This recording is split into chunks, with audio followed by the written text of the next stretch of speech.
Well, the backyard's not as bad as the front,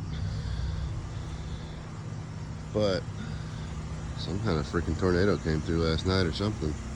Thought it was just a really bad thunderstorm, but yep, neighbors lost entire bread repair.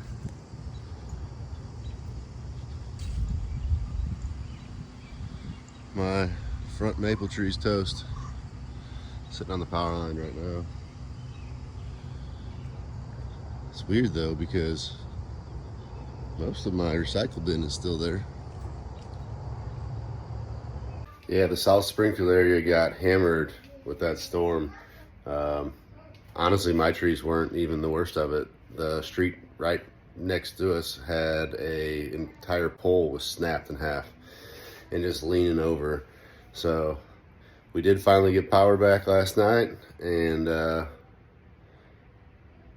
that's all good and dandy, but what can we learn as lawn and landscape guys out of this thing? I do want to say I knew this tree had structural issues because it had very obvious inclusive growth. What you're seeing right here, that's what this dark spot is, right? So inclusive growth is basically when your tree grows kind of like this instead of maybe like that. And what happens is where those two branches are growing up, moisture gets caught in there. And just because of the way that the tree's growing, on a healthy branch, you're gonna have a 360-degree anchor that's tying into that tree, right? But on inclusive growth, what happens is you get this U-shaped attachment. And so the top of it is actually all rotted out and there's actually nothing holding on. And so it basically cuts your strength of that branch and the attachment of that branch in half, or maybe even worse. If you look up at the tree, when these trees have bad unions on the branches, what you're supposed to do is what's called training for young trees, or structural pruning. And you're supposed to prune this stuff out when the trees are young.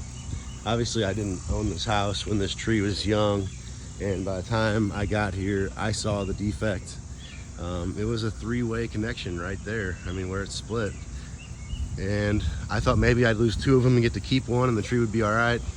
But it looks like I lost all three. One of them I lost in a storm at the beginning of the year, actually. And now it looks like the rest of the tree is just toast. So I could save the tree and use one of these little branches as a new leader, but truth is this tree's never gonna quite be the same. So we're gonna go ahead and remove it. And I think this storm is just a good example of why you need to do trimming on your young trees. Have a legitimate ISA certified arborist, somebody who really knows how to trim and prune and train young trees. Come out and trim your trees while they're little. Like, just, you know, the first 5 to 7 years after you install a tree is probably one of the most critical times to be trimming your trees, guys.